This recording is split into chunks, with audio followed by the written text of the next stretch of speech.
ஊத்தங்கரை அருகே 12ஆம் வகுப்பு தேர்வில் தோல்வியடைந்த மாணவன் விரக்தியில் தற்கொலை செய்து கொண்ட சம்பவம் சோகத்தை ஏற்படுத்தியுள்ளது.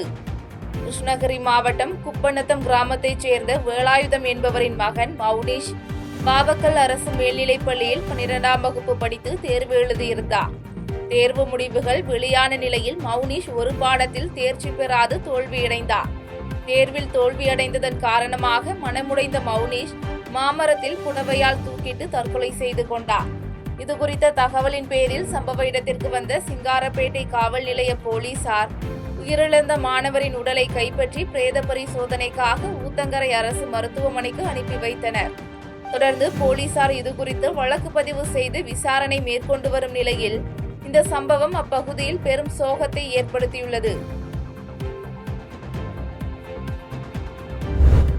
தாராபுரம் அருகே முன்னாள் கிராம நிர்வாக அலுவலர் வீட்டின் கதவை உடைத்து தங்க நகை மற்றும் பணம் ஆகியவற்றை திருடி சென்ற மர்ம நபர்களை போலீசார் தீவிரமாக தேடி வருகின்றனர்.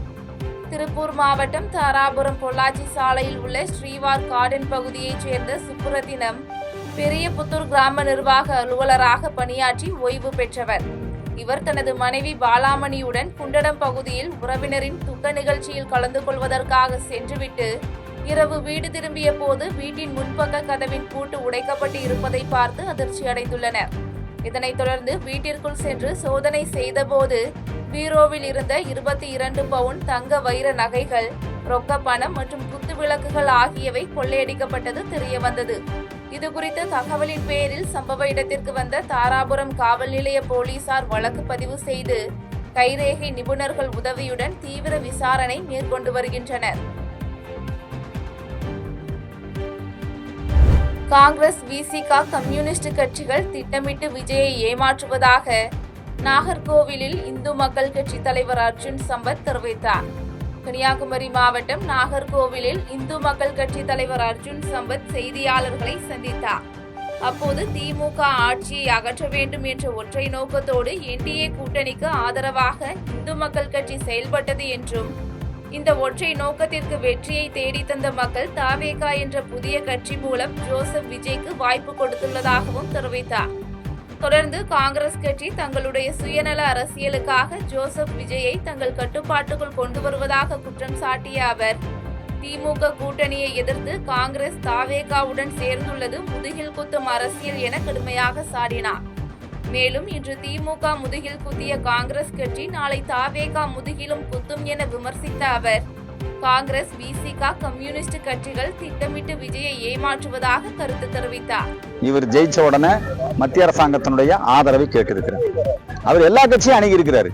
ஆனா இந்த காங்கிரஸ் மட்டும் முந்தி அடித்து கொண்டு வந்து, ஏன்னா கிடைச்சாண்டா ஒரு ஆளு நம்மளுக்கு அப்படிங்கிற மாதிரி இன்றைக்கு ஜோசப் விஜய் தன்னுடைய கட்டுப்பாட்டிலே கொண்டு வருவதற்கு தங்களுடைய சுயநல அரசியலுக்கு காங்கிரஸ் திமுக கூட்டணி அமைச்சு உன் கூட்டணியே ஜோசப் விஜய் தோற்கடிச்சிருக்காரு. நீ உடனே இருக்கிற இடத்துல இருந்தே வடிவேல் மாதிரி கட்சி மாதிரி வந்து நீங்க இப்ப ஜோசப் விஜய நீங்க கண்ட்ரோல் எடுத்துக்கிறது மிகவும் மோசமான முதுகில் குத்தும் அரசியல். இன்றைக்கு திமுகவின் முதுகில் குத்திய காங்கிரஸ் கட்சி நாளைக்கு தமிழக வெற்றி கழகத்தினுடைய முதுகிலும் குத்தும். இந்த காங்கிரஸ் கட்சியினுடைய ஆதரவுனால தமிழக வெற்றி கழகத்திற்கோ ஜோசப் விஜய்க்கோ எந்த பயனும் இல்லை. அவர் மெஜாரிட்டி காட்ட முடியுமா காங்கிரஸ் மட்டுமே வச்சுக்கிட்டு? அதனால ஜோசப் விஜய் அவர்கள் காங்கிரசினுடைய இந்த சதி திட்டத்தை புரிந்து கொள்ள வேண்டும். கண்டாச்சிபுரம் அருகே 10 வயது சிறுமி உயிரிழந்த வழக்கில் சிறுமியை கொலை செய்த அவரது தாயை போலீசார் கைது செய்து சிறையில் அடைத்தனர். விழுப்புரம் மாவட்டம் கண்டாச்சிபுரம் பாப்பன்குளம் பகுதியில் பாட்டி வீட்டிற்கு கோடை விடுமுறை கழிக்க வந்த வர்ஷினி என்ற 10 வயது சிறுமி இரவு தனது தாய் சத்யாவுடன் உறங்கிக் கொண்டிருந்த போது மாயமாகியுள்ளார். இந்நிலையில் சிறுமியை தேடிய சத்யா பக்கத்து வீட்டில் சிறுமி வர்ஷினி இறந்த நிலையில் இருந்ததை கண்டு காவல்துறைக்கு தகவல் அளித்துள்ளார். இதனைத் தொடர்ந்து சம்பவ இடத்திற்கு வந்த போலீசார் சிறுமியின் உடலை மீட்டு பிரேத பரிசோதனைக்காக முண்டியம்பாக்கம் அரசு மருத்துவமனைக்கு அனுப்பி வைத்த பின்னர் விசாரணை மேற்கொண்டனர். இந்த விசாரணையில் தாய் சத்யா திருமணத்திற்கு மீறிய உறவில் இருந்ததை கண்ட சிறுமி வர்ஷினி வெளியில் கூறிவிடுவாள் என்ற பயத்தில் சிறுமி வர்ஷினியை தாய் சத்யா கொலை செய்தது தெரியவந்தது. இந்நிலையில் தாய் சத்யாவை கைது செய்த கண்டாச்சிபுரம் காவல் நிலைய போலீசார் சத்யாவை நீதிமன்றத்தில் ஆஜர்படுத்தி பின்னர் சிறையில் அடைத்தனர். குமரி கடல் பகுதிகளின் மேல் நிலவும் வளிமண்டல கீழடுக்கு சுழற்சி காரணமாக தமிழகத்தின் பல்வேறு பகுதிகளில் லேசானது முதல் மிதமான மழை பெய்து வருகிறது. தமிழகத்தில் கோவை, நீலகிரி உட்பட 22 மாவட்டங்களில் இன்று கனமழை பெய்ய வாய்ப்புள்ளது என வானிலை ஆய்வு மையம் தெரிவித்திருந்த நிலையில் சென்னையின் பல்வேறு பகுதிகளில் அதிகாலை முதலே பரவலாக மழை பெய்தது. குறிப்பாக மாதவரம், ஆரியேபுரம், வடபழனி, பெரும்பூர், நுங்கம்பாக்கத்தில் தலா 2 சென்டிமீட்டர் மழை பதிவாகியுள்ளது. அதேபோல விம்கோ நகர், வலசரவாக்கம், ஆலந்தூர், மீனம்பாக்கம், அண்ணா நகரில் தலா 1 சென்டிமீட்டர் மழையும், எழும்பூர், வேப்பேரி, தீநகர், புரசைவாக்கம், சென்ட்ரல் உள்ளிட்ட பகுதிகளில் லேசான மழையும் பெய்தது.